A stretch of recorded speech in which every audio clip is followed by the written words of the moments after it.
सूर्योदय नव चंद्रोदय हमी नवोदय हो.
ನಾನು ನವೋದಯ ಸ್ಕೂಲ್ ಎಕ್ಸಾಮನ್ನು ಬರೆದೆ. ಫಸ್ಟಿಗೆ ಗೊತ್ತಾಗಿರಲಿಲ್ಲ ಪಾಸ್ ಆಗ್ತೀನೋ ಇಲ್ವೋ ಅಂತ.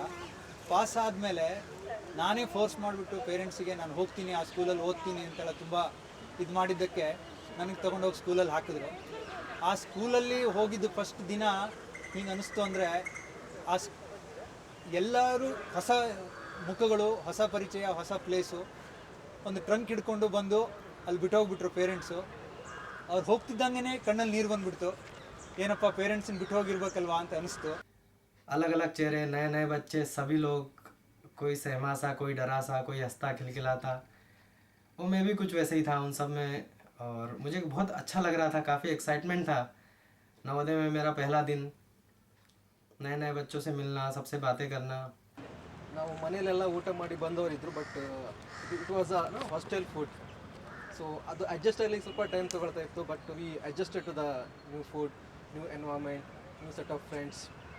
I did not have any friends, and then I joined, and now I feel means whatever within 2 months after joining to the school, I realized that this is the place to be, and like we say, the parents are the first teachers and the teachers are the second parents. ನನ್ನ ಚಿಕ್ಕಮ್ಮನ ಮಗ ಒಬ್ಬ ನಮ್ಮ senior ಬ್ಯಾಚಲ್ಲಿದ್ದ. So ನನಗೆ ಅವನ ಜೊತೆಗೆ starting ಒಂದು 2-3 days ಅವನ ಜೊತೆಗಿದ್ದಾಗಿಂದ ಅಷ್ಟೊಂದು ಬೇಜಾರಾಗಿಲ್ಲ. ಬಟ್ ನಾನು ಉಳಿದ ಹುಡುಗರನ್ನ ನೋಡ್ತಾ ಇದ್ದರೆ ನನಗೆ ಅನಿಸ್ತಾ ಇತ್ತು ಅವರೆಲ್ಲ ಅಳ್ತಾಯಿದ್ರು. ಸೊ ಅವರೆಲ್ಲ ಅಳೋದು ನೋಡಿ ನನಗೂ ತಂದೆ ತಾಯಿ ನೆನಪಾಗೋದು. ಸೊ ತುಂಬ ಬೇಜಾರಾಯಿತು. ಅಳ್ತಾ ಇರೋರು ಪೇರೆಂಟ್ಸ್ ಬಿಟ್ಟು ಬಂದಿರ್ತಾರೆ, ಸಿಕ್ಕಾಪಟ್ಟೆ ಅಳ್ತಾ ಇರೋರು. ಅವಾಗ ನಾವೇ ಒಬ್ಬೊಬ್ರಿಗೆ ಇದು ಮಾಡಿಕೊಂಡು ನೀನು ನನ್ನ ಫ್ರೆಂಡ್ ಕಣೋ, ನಿಮ್ಮ ನಮ್ಮ ಪೇರೆಂಟ್ಸ್ ಬಂದಾಗ ನೀನು ಮಾತಾಡೋ, ಮೊಬೈಲೆಲ್ಲ ಶೇರ್ ಮಾಡ್ಕೊತಿದ್ರು. ಫಸ್ಟ್ ಭಯ ಇತ್ತು, CBSE ಹೇಗಿರುತ್ತೇನೋ. ನಾವಿನ್ನೂ CBSE ಕಲ್ತವ್ರಲ್ಲ, ಸ್ಟೇಟಿಂದ ಬಂದವರು. ಅದು ಇಂಗ್ಲೀಷ್ ಮೀಡಿಯಮು ಎಲ್ಲರೂ ಕಲ್ತಿಲ್ಲಾಗಿತ್ತು, ನಾವೆಲ್ಲ ಕನ್ನಡ ಮೀಡಿಯಮಿಂದ ಬಂದಿದ್ವಿ. ಸೊ ಫಸ್ಟ್ ಇಂಗ್ಲೀಷೆಲ್ಲ ನಮ್ಗೆ ತುಂಬ ಟಫ್ ಅನಿಸ್ತಿತ್ತು. ಹಾಗೆ ಹೋಗ್ತಾ ಹೋಗ್ತಾ ನಾವು ಇಂಪ್ರೂವ್ ಆದ್ವಿ. ಯೂಶ್ವಲಿ 6th ಕ್ಲಾಸಿಗೆ ಅಡ್ಮಿಷನ್ ಆದಮೇಲೆ ಎಲ್ಲ ಮಕ್ಕಳು ಹಾಸ್ಟೆಲ್ ಅಟ್ಮಾಸ್ಫಿಯರಿಗೆ ಅಡ್ಜಸ್ಟ್ ಇರೋದಿಲ್ಲ. ಕೆಲವು ಮಕ್ಕಳು ತುಂಬಾ ಅಳ್ತಾರೆ, ಕೆಲವು ಮಕ್ಕಳು ಸುಮ್ಮನೆ ಹೊಟ್ಟೆ ನೋವು, ತಲೆನೋವು ಅಂತ ಬರ್ತಾರೆ. ಮಕ್ಕಳನ್ನ ಕಂಡೀಷನ್ ನೋಡಿಕೊಂಡು ರಿಯಲಿ ಅವ್ರಿಗೆ ಪೇನ್ ಇದೆಯಾ ಇಲ್ಲ ಅಂತೇಳಿ, ರಿಯಲಿ ಪೇನ್ ಇದ್ದರೆ ಅವರಿಗೆ ಒಂದು ಹಾಫ್ ಗುಳಿಗೆನೋ ಅಥವಾ ಬೇರೆ ಬಿ ಕಾಂಪ್ಲೆಕ್ಸ್ ಥರ ಟ್ಯಾಬ್ಲೆಟ್ಸ್ ಕೊಟ್ಟು ಅವ್ರನ್ನ ಸ್ವಲ್ಪ ಕನ್ವಿನ್ಸ್ ಮಾಡೋಕ್ಕೆ ಟ್ರೈ ಮಾಡ್ತೀನಿ. ನಾವು ಏನು ಮಾಡ್ತೀವಿ, ಆ ಪಾಲಕರಿಗೆ ಕೆಲ ದಿನ ಮಟ್ಟಿಗೆ ಅಂದರೆ ಒಂದು ತಿಂಗಳ 2 ತಿಂಗಳವರೆಗೆ ಮೇಲಿಂದ ಮೇಲೆ ಫ್ರೀಕ್ವೆಂಟಾಗಿ ಭೇಟಿ ಮಾಡಲಿಕ್ಕೆ ಅವಕಾಶ ಮಾಡಿಕೊಡ್ತೀವಿ. ಕೆಲವು ಮಕ್ಕಳು ಹೋಮ್ವರ್ಕ್ ಹೆವಿ ಆದ್ರೂ ನನಗೆ ಹೊಟ್ಟೆ ನೋವು ಬರ್ತದೆ, ವಾಂತಿ ಬಂದಂಗೆ ಆಗ್ತದೆ ಹೇಳಿ ಬರ್ತಾರೆ. ಅಂಥವರಿಗೆ 1-2 ಪೀರಿಯಡ್ ರೆಸ್ಟ್ ಮಾಡ್ಲಿಕ್ಕೆ ಕೊಟ್ಟರೆ ಆ ಮಕ್ಕಳು ಮತ್ತೆ ನಾರ್ಮಲಾಗಿ ಹೋಗ್ತಾರೆ ಕ್ಲಾಸಿಗೆ. ಕೆಲವು ಮಕ್ಕಳು ಸಿವಿಯರ್ ಮನೆ ಕಡೆನೇ ಯೋಚನೆ ಇದ್ದರೆ ಅವ್ರ ಮನೆ ಹೋಗೋವರೆಗೂ ಬಿಡೋದಿಲ್ಲ. ಇಲ್ಲಿ ಗೈಡೆನ್ಸ್ ಆ್ಯಂಡ್ ಕೌನ್ಸಿಲಿಂಗ್ ಸಹಿತ ನಾವು ಮಾಡ್ತಾ ಇರ್ತೀವಿ ಮಕ್ಕಳಿಗೆ. ಯಾಕಂತಂದರೆ ಸ್ವಲ್ಪ ಅಡ್ಜಸ್ಟ್ ಆಗಬೇಕಲ್ಲ, ಅವರು ಹೋಮ್ ಸಿಕ್ನೆಸ್ ಇರ್ತದೆ.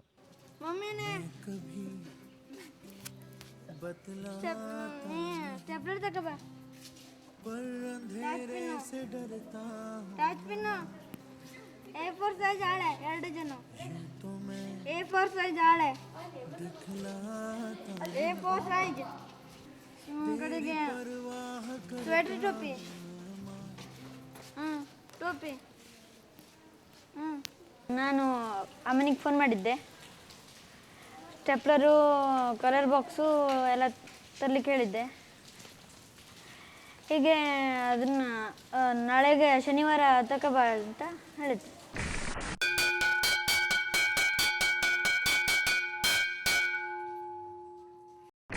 ರೋಲ್ ನಂಬರಲ್ಲೇ ಎಲ್ಲರನ್ನೂ ಪರಿಚಯ ಮಾಡ್ತಾ ಇದ್ರು. ಹೆಸರು ಅಂತ ಯಾರಿಗೂ ಗೊತ್ತಾಗ್ತಾ ಇರಲಿಲ್ಲ. ರೋಲ್ ನಂಬರ್ ನಾವು ಯಾರು ಮಾತಾಡಿದ್ರೆ ರೋಲ್ ನಂಬರಲ್ಲೇ ಕರಿತಾ ಇದ್ವಿ. ಆ ಥರ ಎಲ್ಲ ಒಂಥರ ರೋಲ್ ನಂಬರಲ್ಲೇ ಆಗ್ತಾಯಿತ್ತು ಎಲ್ಲ ಕ್ಲಾಸು. ಹಾಗೆ ಎಲ್ಲರನ್ನೂ ಪರಿಚಯ ಆಯಿತು. ನಾವು ಮರ್ಕೋತಿ ಆಟ ಅಂತ ಆಡಿದ್ವಿ ಅಲ್ಲೇ ಫಸ್ಟ್ ಡೇ. ಇದ್ರದ್ದು ಇಂಪಾರ್ಟೆನ್ಸ್ ಏನಂದರೆ ಹಿಸ್ಟ್ರಿ ವೈಸ್ ಹೇಳೋದಂದರೆ ಫ್ರೀಡಮ್ ಸ್ಟ್ರಗಲ್ ಟೈಮಲ್ಲಿ ಅಂದರೆ ಗಾಂಧೀಜಿಯವರು, ನಮ್ಮ ರಾಷ್ಟ್ರಪಿತ ಗಾಂಧೀಜಿಯವರು ಇಲ್ಲಿ ಸತ್ಯಾಗ್ರಹ ಮಾಡಿದ್ದು. ಅದೊಂದು ಮೆಮೊರೇಬಲ್ ಪ್ಲೇಸ್ ಇದೆ ಇಲ್ಲಿ. ಹಾಗಾಗಿ ಸತ್ಯಾಗ್ರಹ ಸ್ಮಾರಕ ಅಂತಲೇ ಇದಕ್ಕೆ ಹೆಸರು ಸಹ ಇದೆ. ಆಮೇಲೆ ಇನ್ನೊಂದಂದರೆ ನಾವಿಲ್ಲಿದ್ದಾಗ first we were in only 2 batches we were there. ಅಂದರೆ 88 ಬ್ಯಾಚ್ ಮತ್ತು 89 ಬ್ಯಾಚ್ ಮಾತ್ರ ನಾವಿಲ್ಲಿ ಕಲ್ತಿದ್ದು. ಫಸ್ಟ್ ಬ್ಯಾಚಲ್ಲಿ ಒಂದು 52 ಮಕ್ಕಳು ಬಂದರು. ಅವರು ತುಂಬ ಅಳ್ತಿದ್ರು ಫಸ್ಟಿಗೆ, ಅಪ್ಪ ಅಮ್ಮ ಬಿಟ್ಟು ಬಂದವಾಗ ಅಳೋದು, ಹೋಗ್ತೇನೆ ಅಂಥೇಳಿ. ಆವಾಗ ನಾವು ನಮ್ಮಲ್ಲಿ 2 ಸರ್ ಇದ್ದರು, ಭಾರಶೆಟ್ಟಿ ಅಂಥೇಳಿ PET ಸರ್, ಸತ್ಯನಾರಾಯಣ್ ಅಂತೇಳಿ ಇಂಗ್ಲೀಷ್ ಮತ್ತು ಸೋಷಿಯಲ್ ಸೈನ್ಸ್ ಅವರೇ ಕಲಿಸ್ತಿದ್ರು. ಸಂಶಿ ಅಂತೇಳಿ ಪ್ರಿನ್ಸಿಪಲ್ ಇದ್ದರು. ನಾವು ಬಂದಿದ್ದು 87 ನಾವು ಬಂದ್ಬಿಟ್ಟು ಜಾಯ್ನ್ ಆಗಿರೋದು. ಒಬ್ಬರಿಗೊಬ್ಬರು ಪರಿಚಯ ಇಲ್ಲ.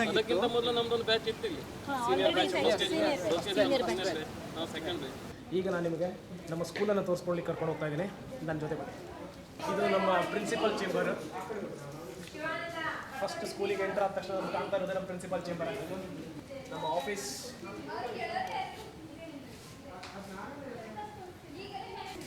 Ladies dormitory. ಈಗ the big place, the boys dormitory. 6 students boys ಇಲ್ಲಿರ್ತಾ ಇದ್ರು. ಇಲ್ಲಿ ಮಾಡಿದಷ್ಟು ಗಲಾಟೆ ಯಾರು ಎಲ್ಲೂ ಮಾಡಿರ್ಲಿಕ್ಕಿಲ್ಲ. ಎಲ್ಲ ಹೊಡ್ತಾ ಪ್ರತಿಯೊಂದು ಇಲ್ಲೇ ಸ್ಟಾರ್ಟ್ ಆಗಿದ್ದೊಂದು. ಪ್ರತಿಯೊಬ್ಬರ ಮೆಮರಿ ಸ್ಟೋರ್ ಆಗಿರೋದೇ ಈ ಡಾರ್ಮೆಟ್ರಿಲಿ. 6th A class. JNJ ಇತಿಹಾಸದ ಪ್ರತಿಭಾನ್ವಿತ ವಿದ್ಯಾರ್ಥಿಗಳು ಕಲಿತಂಥ ಕ್ಲಾಸ್ಗಳಿದು.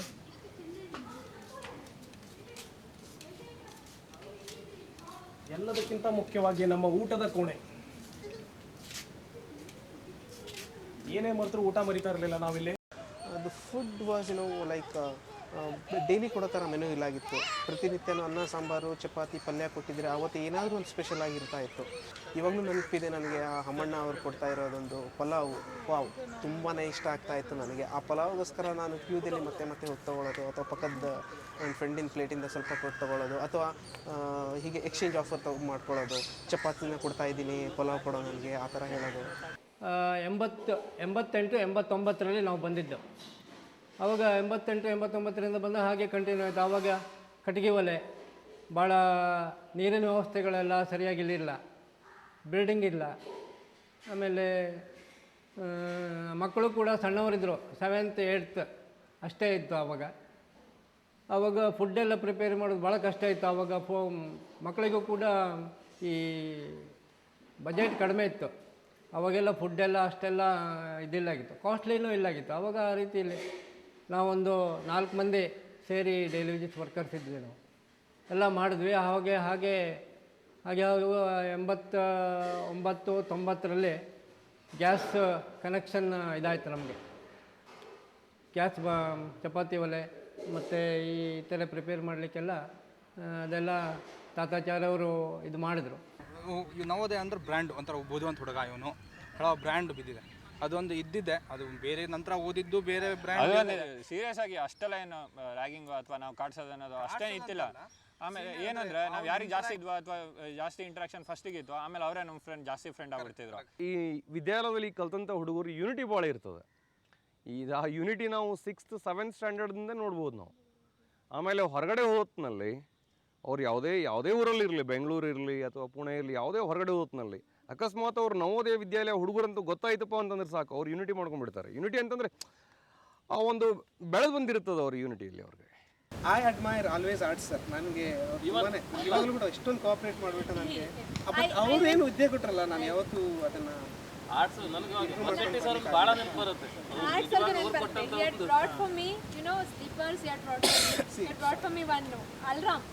that kind of memories. And Umarani madam, Savitri madam, Stella Vinaya sisters. They were like my friends. Close friends.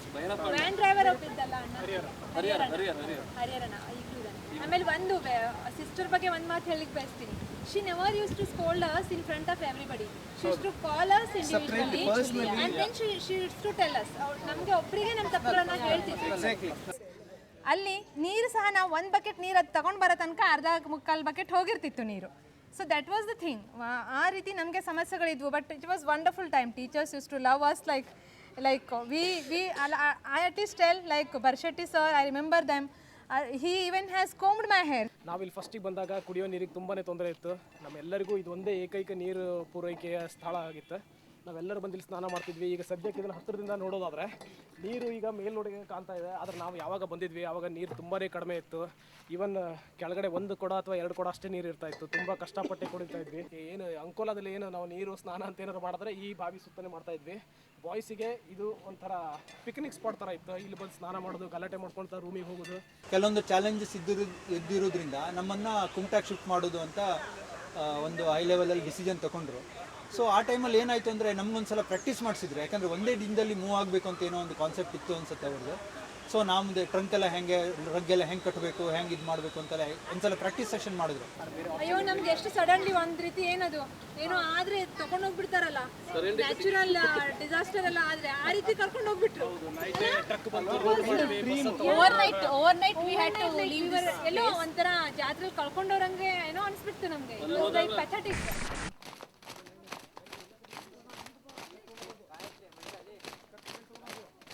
ನಮಗೆ ಡಿ ಸಿ ಅವರು ಇಲ್ಲಿ ಶಿಫ್ಟ್ ಮಾಡಿರಿ ಅಂತ ಟ್ರೈನಿಂಗ್ ಸ್ಕೂಲಲ್ಲಿ ಇಲ್ಲಿ ಕುಮಟಾದಲ್ಲಿ ಕರ್ಕೊಂಡು ಬಂದರು. ಅಲ್ಲಿ ಕಡೆಗೆ ಅದು ಹಾಗೇ ಬಿದ್ದಿತ್ತು. ನಾವು ರಿಪೇರಿ ಮಾಡಿಸ್ಕೊಂಡ್ವಿ, ಸ್ವಲ್ಪ ಮಾಡ್ಕೊಂಡು ಅಲ್ಲಿ ಮಕ್ಕಳು ಶಿಫ್ಟ್ ಆದರು. ಬರ್ತಾ 80 ಮಕ್ಕಳು ಬರ್ತಾ ಜಾಸ್ತಿ ಆದ ಕೂಡಲೇ ಜಾಗ ಸಾಲಲಿಲ್ಲ. ಕಡೆಗೆ ಕಾಟಿಗೆ ಡಬಲ್ ಕಾಟ್ ಮಾಡ್ಕೊಂಡ್ವಿ. ಈ ಡಾಮೆಟ್ರಿಯಲ್ಲಿ ನಾನು ಆಲ್ಮೋಸ್ಟ್ ಅರೌಂಡ್ 1-2 ವರ್ಷ ಕಳೆದಿದ್ದೀನಿ. ಇಲ್ಲಿ MP ಸ್ಟೂಡೆಂಟ್ಸು ಮತ್ತು ಮೈಗ್ರೇಟೆಡ್ ಸ್ಟೂಡೆಂಟ್ಸ್ ಎಲ್ಲ ಬಂದುಬಿಟ್ಟು ನಮ್ಮ ಜೊತೆಲೇ ಇರ್ತಾಯಿತ್ತು. ನಾನು ನೆನಪಿರೋ ಪ್ರಕಾರ ನಮ್ಮ ಜೊತೆ ಇಲ್ಲೇ ಇತ್ತು. ಇಲ್ಲಿ 2 ಕಾಟ್ಗಳಿದ್ವು, ಕೆಳಗೆ ಮೇಲ್ಗಡೆ. This was our school ground wherein we used to play. A lot of memories here. We had this was the place where we used to have a long jump pit and a high jump pit, and that was a ground wherein we used to play Kho-Kho, and this was our volleyball ground, and this was a very small area. But can you believe that this was a small ground from where our Netravati ma'am, Suresh sir, they have brought lot many national champions from this small ground. How can it be? It's really surprising, right? But the thing is, though this was a small ground where we used to only have the interior games, other games we used to go to Baliga ground, Baliga College ground. We used to practice in the earlier morning and evening in the Maligi ground. These are the 2 bigger ground of Kumta area. Every day they used to take us to the grounds there, have a good practice, and then we used to come here, and only in the evening hours some interior games and all we used to play in this ground. Up to 8th standard ನಾವು main ಬಿಲ್ಡಿಂಗಲ್ಲಿ ಇರ್ತಾಯಿದ್ವಿ. 9th ಸ್ಟ್ಯಾಂಡರ್ಡಿಂದ 9th 10th 11th 12th ಅವರಿಗೆ ಒಂದು ಸಪ್ರೇಟಾಗಿ ಜಾಗ ಇತ್ತು. Gym ಹಾಲ್ ಅಂತಿದ್ವಿ ನಾವು. ಅದು ಮೊದಲು ಏನೋ ಜಿಮ್ನಾಶಿಯಮ್ ಆಗಿತ್ತಂತೆ TCH ಕಾಲೇಜಿಂದು. ಸೊ ನಾವೆಲ್ಲ ಅದಕ್ಕೆ ಜಿಮ್ ಹಾಲ್ ಅಂತ ಕರಿತಿದ್ವಿ. ಅಲ್ಲಿ ಇರ್ತಾಯಿದ್ವಿ. ಅದು ಒಂಥರ ದೊಡ್ಡ ಸಖತ್ತಾಗಿರೋ ದೊಡ್ಡ ಒಂಥರ ಏರಿಯಾ. ಅದ್ರ ಪಕ್ಕಕ್ಕೆ ತಗೊಂಡೊಂದು ಬಾವಿ ಇತ್ತು, ತುಂಬ ದೊಡ್ಡ ಬಾವಿ. ಮಳೆಗಾಲದಲ್ಲಿ ನೀರು ಫುಲ್ಲು ತುಂಬಿರೋದು ಅದರಲ್ಲಿ ಎಷ್ಟರ ಮಟ್ಟಿಗೆ ನಾವು ಆ ಬಾವಿಗೆ ಅಡ್ಜಸ್ಟ್ ಆಗಿದ್ವಿ ಅಂದರೆ ಅದರಲ್ಲಿ ಈಜಿ ಎಲ್ಲ ಮಾಡ್ತಿದ್ವಿ. ಬಕೆಟನ್ನು ಬೇಕಂತ ಕೆಲವೊಂದು ಸಲ ನೀರಿಗೆ ಹಾಕಿ ಅಯ್ಯೋ ಬಕೆಟ್ ಬಿದ್ದುಬಿಟ್ಟಿದೆ ಅಂತ ಮತ್ತು ನೀರಿಗೆ ಇಳಿದು ಸ್ನಾನ ಮಾಡ್ಕೊಬರ್ತಿದ್ವಿ ಅಲ್ಲಿ. ಕೆಲವೊಬ್ಬರು ಸ್ವಲ್ಪ ವಾಸ್ಕೋ ಡ ಗಾಮಾ ಅಂತವರು ಸ್ವಲ್ಪ ಮುಂದೆ ಹೋಗಿ ಒಂದು ಚೌಡಿ ಗುಂಡಿ ಅಂತ ಕಂಡಿಡಿದ್ರು. ಅದು ಏನು ಹೆಸರೋ ಗೊತ್ತಿಲ್ಲ, ನಾವಂತೂ ಅದಕ್ಕೆ ಚೌಡಿ ಗುಂಡಿ ಅಂತಿದ್ವಿ. ಅದು ಒಂಥರ ದೊಡ್ಡ ಕೆರೆ ಥರ ಇತ್ತು. ಅಲ್ಲಿ ಹೋಗಿ ಸ್ನಾನ ಮಾಡ್ಕೊಬರ್ತಿದ್ವಿ. ಕೆಲವೊಂದು ಸಲ ನಮ್ಮ ಟೀಚರ್ಸು ಬರ್ತಿದ್ರು ನಮ್ಮ ಜೊತೆ ಸ್ನಾನಕ್ಕೆ. ಅಲ್ಲಿ ನಮಗೆ ಆ್ಯಕ್ಚುಲಿ ನಾವು ಈಜೇ ಬರ್ತಿರಲಿಲ್ಲ. ನಾವೆಲ್ಲ ಈಜು ಕಲ್ತಿದ್ದು ನನಗಂತೂ ಗೊತ್ತಿರೋ ಪ್ರಕಾರ ನಮ್ಮ ಕ್ಲಾಸಲ್ಲಿ 90% ಜನ ಈಜು ಕಲ್ತಿರೋದು ಆ ಚೌಡಿ ಗುಂಡಿಲೇ. ನಮಗೆ ನಮ್ಮ PE ಮಾಸ್ತರ್ ನಮ್ಮ ಹಾಕಿ ಕಲಿಯೋದಕ್ಕೆ ಅಂತೇಳಿ ಒಂದು ಈ ಕಾರ್ಕ್ ಹಾಕಿ ಬಾಲ್ ಇರುತ್ತಲ್ಲ, ಲೆದರ್ ಬಾಲ್ ಅಲ್ಲ, ಅದು ಲೆದರ್ಗಿಂತ ಒಂದು ಸ್ವಲ್ಪ ಬೇರೆ ಟೈಪ್ ಬಾಲ್, ಕಾರ್ಕ್ ಬಾಲ್ ಅಂತ ಇರುತ್ತೆ. ಆ ಬಾಲನ್ನ ನಮಗೆ ಹಾಕಿ ಆಡೋದಕ್ಕೆ ಅಂತೇಳಿ ಕೊಡ್ತಾಯಿದ್ರು. ಅದನ್ನು ತೊಗೊಂಡು ನಾವು ಕ್ರಿಕೆಟ್ ಆಡ್ತಿದ್ವಿ. ಆ ಕ್ರಿಕೆಟ್ ಆಡೋದ್ರಿಂದ ಏನಾಗಿತ್ತು ಅಂದರೆ ಅಲ್ಲಿರೋ ಸ್ವಿಚ್ ಬೋರ್ಡ್ಸ್ ಎಲ್ಲ ಒಡೆದೋಗ್ಬಿಟ್ಟಿತ್ತು. ಕ್ರಿಕೆಟ್ ಆಡೋದು ನಮ್ಮ ಜೋಶ್ ಬಂದು ಕ್ರಿಕೆಟ್ ಆಡಿ ಬಾಲ್ ಹೊಡೆದು ಜೋರಾಗಿ ಅಲ್ಲಿರೋ ಒಂದೇ ಒಂದು ಸ್ವಿಚ್ ಬೋರ್ಡು ಸರಿಯಾಗಿರಲಿಲ್ಲ. ನಮ್ಮ PT ಸರ್ ತಾವೇ ಪ್ರತಿದಿನ ನಾವು PT ಹೋಗಿಂತ ಮುಂಚೆ ಅವ್ರು ಬಂದಿರ್ತಾರಲ್ಲಿ. ಅವ್ರು ಬಂದ ಮೇಲೆ ನಾವು ಪ್ರತಿ ದಿವಸ ನಾವು PT ಹೋಗೋದು. ಇವತ್ತಿನವರೆಗೂ ನಾವು ಬಂದಾಗಿಂತ ನಾವಾಗಿ ಫಸ್ಟ್ ಎಂದು PT ಹೋಗಿಲ್ಲ. ಅವರೇ 5 ನಿಮಿಷದ ಮುಂಚೆ ಆದಮೇಲೆ ನಾವು PT ಹೋಗ್ತೀವಿ. ಅಂಥ ಒಳ್ಳೆ PT ಸರ್ ಸಿಕ್ಕಿದ್ದಾರೆ ನಮಗೆ. ಅವರು ಪ್ರತಿಯೊಂದು ಸ್ಟೇಜಲ್ಲೂ ತಮಗೆ ಬರೋ ಹಾಗೆ ಅವ್ರು ಇನ್ವಾಲ್ವ್ ಹಾಕ್ಕೊಂಡು ನಮಗೆಲ್ಲ ಕಲಿಸ್ಕೊಡ್ತಾರೆ. ನಾವು PT ಸರ್ಗೂ ಮೆಚ್ಚತಕ್ಕದ್ದೇ. ಆಮೇಲೆ ನಮ್ಮ ಡೈನಾಮಿಕ್ ಪ್ರಿನ್ಸಿಪಲ್ ಸರ್ ಫುಟ್ಬಾಲ್ ಆಡ್ಬೇಕಂದ್ರೆ ಅವ್ರು ಫುಟ್ಬಾಲ್ ಮಾತ್ರ ಮೆಸ್ ತಕ್ಕೋದು, ಸೂಪರ್ ಕಿಕ್ಸ್ ಸಖತ್ ಟ್ರೈನಿಂಗ್ ಕೊಡ್ತಾರೆ ಫುಟ್ಬಾಲ್ ಬಗ್ಗೆ ಮಾತ್ರ. ಅದೇ ಥರ ವಾಲಿಬಾಲ್ ಆಡ್ತಾರೆ ನಮ್ಮ ಪ್ರಿನ್ಸಿಪಲ್ ಸರ್ ಮಾತ್ರ, ಸೂಪರ್ ಆಗಿದೆ. 9th ಸ್ಟ್ಯಾಂಡರ್ಡಲ್ಲಿ ಒಂದು ಕಾನ್ಸೆಪ್ಟ್ ಇತ್ತು. ಸೊ ಒಂದು ಸ್ಕೂಲಿಂದ ನಾರ್ತಿಂದ ಇಲ್ಲಿ ಬರಬೇಕು, ಸೌತಿಂದ ಇಲ್ಲೊಂದು ಸ್ಕೂಲ್ ಹೋಗ್ತಾರೆ. ನಮ್ಗೆ ಯಾವ ಸ್ಕೂಲಿಗೆ ಹೋಗಬೇಕು ಅಂತ ಆಲ್ರೆಡಿ ಗೊತ್ತಿರುತ್ತೆ. ಸೊ ಈಗ ಆ ಟೈಮಲ್ಲಿ ಏನಾಗುತ್ತೆ, ಇಲ್ಲಿಂದ ಮೈಗ್ರೇಷನ್ ಮಾಡ್ತಾ ಇರೋದು ಯಾಕಂದರೆ ಒಂದು ಇಂಟಿಗ್ರಿಟಿ ಇರಲಿ, ಸೊ ಆ ಕಲ್ಚರನ್ನ ಡೆವಲಪ್ ಮಾಡ್ಕೊಳ್ಳಿ ಅನ್ನೋದೊಂದು ಕಾನ್ಸೆಪ್ಟಿಂದ ಮಾಡಿರೋದು. ಸೊ ಆವಾಗ ಏನಾಗಿದ್ದು ಅಂದರೆ ತುಂಬ ಜನರಿಗೆ ಕೇಳಿದ್ರು ವಾಲಂಟಿಯರ್ ಆಗಿ ನೀವು ಮೈಗ್ರೇಟ್ ಆಗ್ತೀರಾ ಅಂತ. ಆದರೆ ಕೆಲವೊಂದು ಪೇರೆಂಟ್ಸು ಸ್ಟೂಡೆಂಟ್ಸ್ ವಿಶ್ಶಿಂದ ಸೊ ಅವರು ಕೆಲವೊಬ್ಬರು ರೆಡಿಯಾಗಿರಲಿಲ್ಲ. ಆಮೇಲೆ ನಾವು ಲಾಟ್ ಮಾಡಿ ಸೆಲೆಕ್ಟ್ ಮಾಡಿ ಕಳಿಸುವಂಥದ್ದೊಂದು ಮಾಡಿದರು. ಸೊ ಹೀಗಾಗಿ ಫೋರ್ಸ್ಫುಲ್ ಮೈಗ್ರೇಷನ್ ಆಯಿತು ಕೆಲವೊಬ್ರದ್ದು. ಕೆಲವೊಬ್ಬರು ವಾಲಂಟಿಯರ್ಲಿ ಸೆಲೆಕ್ಟ್ ಮಾಡಿಕೊಂಡ್ರು ಹೋಗ್ತೀನಿ ಅಂತ. मेरा नाम अरुण देसाई, मैं 9th क्लास में पढ़ता हूँ. हम एमपी से यहाँ पर प्रवासी माइग्रेशन द्वारा आए हैं. हम 1 जुलाई को आए थे यहाँ पर हमें यहाँ पर सब मतलब अच्छा लगता है. टीचर सब भी अच्छे पढ़ाते हैं यहाँ पर, सब रहने का और सब अच्छा है यहाँ पर. और हम जब आए थे तब टीचर ने भी अच्छे पूछे थे और अभी भी अच्छे से पढ़ाते हैं टीचर्स सब. और यहाँ पर रहने की सुविधा भी सब अच्छी है. ಮೈಗ್ರೇಷನ್ ಹೋಗಿದ್ವಿ 2 ವರ್ಷ. We missed a lot Karnataka. ನಮ್ಮ ಪ್ಲೇಸ್ ನಮಗೆ ತುಂಬ ನೆನಪಾಗುತ್ತೆ. ಅಂದರೆ ಅಲ್ಲಿ ರೈಸ್ ಸಿಗ್ತಿರ್ಲಿಲ್ಲ. We fought with deputy director for rice, having rice. ನಮಗೆ ಅಲ್ಲಿ ಅನ್ನ ಕೊಡ್ತಿದ್ದಿಲ್ಲ. ಆಮೇಲೆ 1 ವರ್ಷ ಆದಮೇಲೆ ರೈಸ್ ಕೊಡ್ಲಿಕ್ಕೆ ಸ್ಟಾರ್ಟ್ ಮಾಡಿದರು.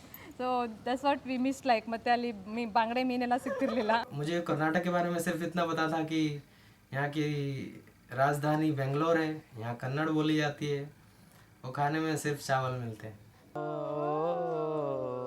ಚೆಲು ಬಿನ ಮುದ್ದಿನ ಮಕ್ಕಳೇ, ಚೆಲು ಬಿನ ಮುದ್ದಿನ ಮಕ್ಕಳೇ, ಮನೆ ಮನೆಯ ಅಂಗಳದಿ ಅಡೆ ಇರುವ ಊಹುಗಡೆ.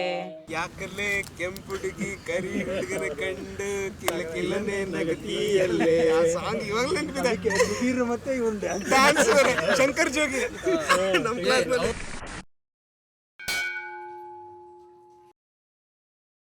ನಾವು ಆರ್ನತಿಯಲ್ಲಿ ಜಾಯಿನ್ ಆದಾಗಿಂದ ನಮ್ಗೆ ಕಷ್ಟವಾದದ್ದು ಅಂದರೆ ಬೆಳಗ್ಗೆ 5:15 ಹೇಳೋದು.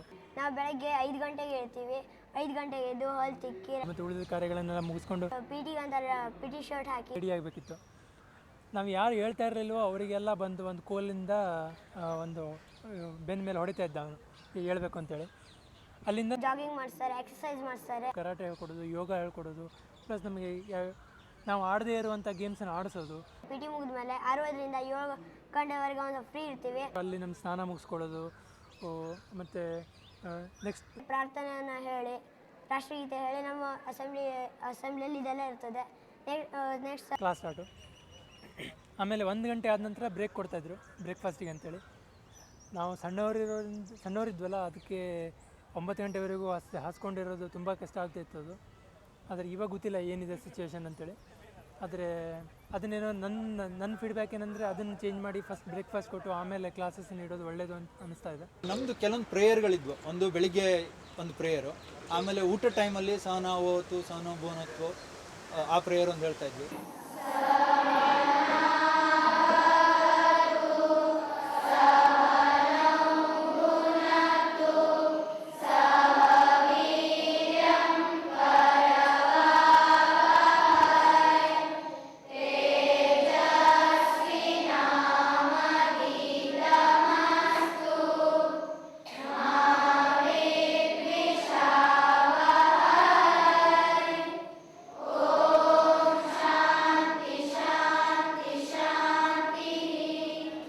ಎವ್ರಿ 3rd ಸಂಡೇ ಪೇರೆಂಟ್ಸ್ ಬಂದು ಮೀಟ್ ಆಗೋರು ನಮಗೆ.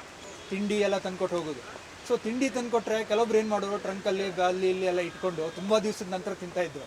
ಹೀಗಾಗಿ ಗಂಟ್ಲು ನೋವು ಅದು ಇದು ಎಲ್ಲ ಬರ್ತಾಯಿತ್ತು. ನಮ್ಮ ಫ್ರೆಂಡ್ಸ್ ಎಲ್ಲ ಕೂಡಿ ಇಷ್ಟು ಮಸ್ತ್ ತಿಂತೀವಿ, ಸಖತ್ತಾಗಿ ತಿಂತೀವಿ ಎಲ್ಲರೂ ಕೂಡಿ. ಅಂದರೆ ನಮ್ಮ ಫ್ರೆಂಡ್ಸ್ ಅಂತಂದರೆ ಜೂನಿಯರ್ಸು ಬರ್ತಾರೆ, ಸೀನಿಯರ್ಸು ಬರ್ತಾರೆ, ಎಲ್ಲರೂ 4 ಜನ ಕೂಡಿ 4 ಅಂದರೆ ಎಲ್ಲ ವೆರೈಟಿ ಎಲ್ಲ ಇರ್ತದೆ. ಅವ್ರದ್ದೊಂದು ಬೇರೆ ಮಾಡಿರ್ತಾರೆ, ನಮ್ಮ ತಾಯಿಯವ್ರೊಂದು ಬೇರೆ ಮಾಡಿರ್ತಾರೆ, ಅವ್ರ ಪೇರೆಂಟ್ಸ್ ಬೇರೆ ಮಾಡಿರ್ತಾರೆ, ಎಲ್ಲ ಒಟ್ಟು ವೆರೈಟಿ ಮಾತ್ರ ಒಂದು 10ರಿಂದ 15 ವೆರೈಟಿ ಆದರೂ ತಿಂತೀವಿ ನಾವು ಅಷ್ಟು ಜನ ಕೂಡಿ. ಒಂಥರ ಸೂಪರ್ ಅನ್ನಿಸ್ತದೆ ಅದೆಲ್ಲ ಕೂಡಿ ತಿನ್ನೋದು. ಮುಂದೆ ಮಾತ್ರ ಸಖತ್ತಾಗಿ ಅನ್ನಿಸ್ತದೆ.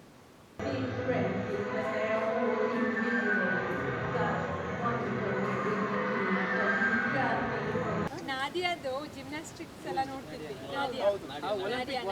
ಒಲಿಂಪಿಕ್ ಅರ್ಥ ಆಗಲಿಲ್ಲ ಆದರೂ ನ್ಯೂಸ್ ಅಂತ ನೋಡ್ತಾ ಇದ್ವಿ ಕುತ್ಕೊಂಡು ಹೋಗಿ ಸಂಡೇ ರಾಮಾಯಣ ಮಹಾಭಾರತ ತೋರಿಸ್ತಾ ಇದ್ರು, ಎಲ್ಲರೂ ಸೇರಿ ಹಾಡು ಹೇಳ್ತಿದ್ವಿ, ಅಥಶ್ರೀ ಮಹಾಭಾರತ ಕಥಾ ಅಂತ ಎಲ್ಲರೂ ಆಡ್ತಾ ಇದ್ವಿ. ಮೋಸ್ಟ್ ಆಫ್ ದ ಟೈಮ್ಸ್ ನಾನು ನವೋದಯ ಭಾಳ ನೆನಪು ಮಾಡ್ಕೊಳ್ಳೋದಂತಂದರೆ ಶಿವರಾತ್ರಿ ದಿವಸ, ನೆಕ್ಸ್ಟ್ ರಕ್ಷಾಬಂಧನ ದಿವಸ, ಗಣೇಶ ಚತುರ್ಥಿ ದಿವಸ, those are the special moments. ದೀಪಾವಳಿಗೆಲ್ಲ ಇಲ್ಲಿ ಲೈನಲ್ಲಿ ನಿಲ್ಲಿಸಿ ಕ್ರ್ಯಾಕರ್ಸ್ ಎಲ್ಲ ಕೊಡ್ತಿದ್ರು ನಮ್ಮ ಹತ್ರ. ಆಮೇಲೆ ದೀಪ ಹಚ್ತಿದ್ವಿ ಆ ಕಡೆಯಿಂದೆಲ್ಲ. ಆಮೇಲೆ ರಾಖಿ ಕಾಂಪಿಟೇಷನ್ಸ್ ಇರ್ತಿತ್ತು. ರಾಖಿ ಮಾಡೋದು ಫಸ್ಟ್ ಸೆಕೆಂಡ್ ಥರ್ಡ್ ಕೊಡ್ತಿದ್ರು. ಆಮೇಲೆ ಕಾಂಪಿಟೇಷನಲ್ಲಿ ಮಾಡಿದ್ರಂಥ ರಾಖಿಯನ್ನೇ ನಾವೆಲ್ಲ ಕಟ್ತಿದ್ವಿ. ರಾಖಿ ಹಬ್ಬ ನಮ್ಮ ಸ್ಕೂಲಲ್ಲಿ ಮತ್ತೊಂದು ಮೇನಾಗಿ ಸೆಲೆಬ್ರೇಟ್ ಮಾಡೋ ಹಬ್ಬ. ಆ ದಿವಸ ನಮ್ಮ ಎಲ್ಲ ಸ್ಕೂಲ್ ಬಾಯ್ಸನ್ನು ನಾವು ಅಣ್ಣಂದಿವ ತಮ್ಮಂದಿವ ತಗೊಂಡು ನಾವೆಲ್ಲರಿಗೂ ರಾಖಿ ಕಟ್ತೇವೆ. ರಕ್ಷಾಬಂಧನ ಅಂತೂ ನಾವು ಅಸೆಂಬ್ಲಿ ಹೋಗಲಿಕ್ಕೆ ಒಂಥರ ಹೋಗಲೇಬೇಡ ಅಂತ ಒಂದು ಡಿಸಿಷನ್ ಮಾಡ್ತಿದ್ವಿ. ಒಂದು ಫೋರ್ಸೆಬ್ಲಿ ಹೋದರೂ ನಾವು ಏನಾದರೂ ಒಂದು ನೆಪ ಮಾಡಿಕೊಂಡು ತಲೆ ತಿರುಗಿ ಬೀಳೋದು, ಆ ರೀತಿ ಮಾಡಿಕೊಂಡು ವಾಪಸ್ ರೂಮಿಗೆ ಬರೋದು ಅಂಥದ್ದೆಲ್ಲ ಮಾಡ್ತಿದ್ವಿ. ಕಷ್ಟ ಜನ್ಮಾಷ್ಟಮಿ ನಾವು ಇಲ್ಲಿ ಈ ಮರದ ಮೇಲೆ ಮೊಸರು ಕುಡಿಕೆ ಇದು ಕಟ್ತಿದ್ರು, ಅದನ್ನ ಕಣ್ಣಿಗೆ ಪಟ್ಟಿ ಉಟ್ಕೊಂಡು ಹೊಡೆಯೋದಾಗಿತ್ತು. ಮೇಯ್ನಾಗಿ ಪೇರೆಂಟ್ಸ್ ನಮ್ಮನ್ನೆಲ್ಲ ಇಲ್ಲಿ ಕಳಿಸೋದು CBSE ಸಿಲೆಬಸ್ಗೋಸ್ಕರ. ಇಲ್ಲಿ ಹೊರಗಡೆ ನಮ್ಮ ಕರ್ನಾಟಕದ ಅಂದರೆ ನಾವಿರೋ ರೀಜನಲ್ಲಿ CBSE ಸ್ಕೂಲ್ಸ್ ಏನು ಹೆಚ್ಚಿಗೆ ಇಲ್ಲ, ಅದಕ್ಕಾಗಿ CBSE ಸಿಲೆಬಸ್ಗೋಸ್ಕರ ಕಳಿಸ್ತಾರೆ. ಪಾಲಕರ ಮಕ್ಕಳು ಒಂದು ಜಸ್ಟ್ ಅವ್ರಿಗೆ ಮಾರಲ್ ಸಪೋರ್ಟ್ ಕೊಡ್ಬೋದು ಹೊರತಾಗಿ ಅವರು ಪ್ರಾಬ್ಲಮ್ ಸಾಲ್ವ್ ಮಾಡಲಿಕ್ಕೆ ಆಗೋದಿಲ್ಲ. ಇಲ್ಲೇನಾಗ್ತದೆ, ಎಲ್ಲ ಬೇರೆ ಬೇರೆ ಕ್ಲಾಸಿನ ವಿದ್ಯಾರ್ಥಿಗಳು ಡಾರ್ಮೆಟರಿಲಿ ಇರ್ತಾರೆ. ಆದ ಕಾರಣ ಈಗ ಯಾವುದೇ ಒಂದು 8th ಆಗಲಿ 9th ಆಗಿ ಹುಡುಗರು ಏನಾದರೂ ಪ್ರಾಬ್ಲಮ್ ಇತ್ತಪ್ಪ ಅಂತಂದರೆ ಅದನ್ನು ಸೀನಿಯರ್ಸ್ ಸಾಲ್ವ್ ಮಾಡ್ತಾರೆ. ಮತ್ತು ನಾವು ಹೊರಗಡೆ ಇದ್ದರೆ ಎಲ್ಲ ಪೇರೆಂಟ್ಸ್ ಮೇಲೆ ಡಿಪೆಂಡ್ ಆಗಿರ್ತೀವಿ. ಎಲ್ಲ ಇವನ್ 8th ತನಕ ಎಲ್ಲ ನಮ್ಮ ಕೆಲಸ ಎಲ್ಲ ಪೇರೆಂಟ್ಸೇ ಮಾಡ್ತಾರೆ. ಬಟ್ ಇಲ್ಲಿ ಬಂದರೆ ನಾವು 6th ನಮ್ಮ ಎಲ್ಲ ವರ್ಕ್ಸನ್ನು ನಾವು ಮಾಡ್ಕೊಳ್ಳೋಕ್ಕೆ ಪ್ರಾರಂಭ ಮಾಡ್ತೀವಿ. ಅದು ಮತ್ತು ಹೊರಗಡೆ ಆದರೆ ನಾವು ಸ್ಟೇಟ್ ಲೆವೆಲಲ್ಲಿ ಅಷ್ಟೇ ಕಾಂಪಿಟೇಷನ್ ಮಾಡೋದು. ಬಟ್ CBSE ಅಂದರೆ ಈಗ ನಮ್ಮ ಭಾರತದ ಪ್ರತಿಯೊಂದು ರಾಜ್ಯದಲ್ಲೂ ನವೋದಯ ಶಾಲೆಗಳಿವೆ. ಅಂದರೆ ಪ್ರತಿಯೊಂದು ಈಗ ಸ್ಪೋರ್ಟ್ಸ್ ಆಗಲಿ, ಕಲ್ಚರಲ್ ಮೀಟ್ ಆಗಲಿ, ಎಲ್ಲದರಲ್ಲೂ ನಾವು ಬೇರೆ ರಾಜ್ಯದವ್ರ ಜೊತೆನೂ ಕಾಂಪಿಟೇಟ್ ಮಾಡೋಕ್ಕಾಗುತ್ತೆ. ಮತ್ತು ಈ ನವೋದಯದಲ್ಲಿ ತುಂಬ ಸ್ಕೋಪ್ಸ್ ಇದೆ ಸ್ಟೂಡೆಂಟ್ಸಿಗೆ. ಇವನ್ 10th ಸೆಕೆಂಡ್ ಇಯರಲ್ಲೆಲ್ಲ ರ್ಯಾಂಕ್ ಬಂದವರಿಗೆಲ್ಲ ಸ್ಕಾಲರ್ಶಿಪ್ ಸಿಗುತ್ತೆ. ಮತ್ತು ಅವರಿಗೆ ಹೊರ ದೇಶ ಅಂದರೆ ಹೊರ ದೇಶದಲ್ಲಿ ಒಂದು ಸ್ವಲ್ಪ ದಿನ ಹೋಗಿ ಅಲ್ಲಿ ಕಲ್ಚರನ್ನು ತಿಳ್ಕೊಂಡು ಬರುವಂಥ ಚಾನ್ಸಸ್ ಸಿಗುತ್ತೆ. ನನಗೆ ಜಪಾನ್ ಹೋಗ್ಲಿಕ್ಕೆ ಚಾನ್ಸ್ ಸಿಕ್ಕಿತ್ತು ಸ್ಕೂಲ್ ಸಮಿತಿ ವತಿಯಿಂದ. ನಾನು ಅದಕ್ಕೆ ಸಮಿತಿಗೆ ಥ್ಯಾಂಕ್ಸ್ ಹೇಳಲಿಕ್ಕೆ ಇಷ್ಟಪಡ್ತೇನೆ. ಜಪಾನಿಗೆ ನಾನು ಸ್ಟಡಿ ಟೂರಿಗಂತ ಹೋಗಿದ್ದೆ. 12 days ನಾನಲ್ಲಿ ಜಪಾನಲ್ಲಿದ್ದು. ಜಪಾನಲ್ಲಿ ಜಪನೀಸ್ ಕಲ್ಚರು ಮತ್ತು ಅವರ ಲೈಫ್ ಸ್ಟೈಲ್ ಅದನ್ನು ಸ್ಟಡಿ ಮಾಡಿದ್ವಿ ನಾವು. ಅಲ್ಲಿ ಯೂನಿವರ್ಸಿಟಿಗೆಲ್ಲ ಭೇಟಿ ಕೊಟ್ವಿ.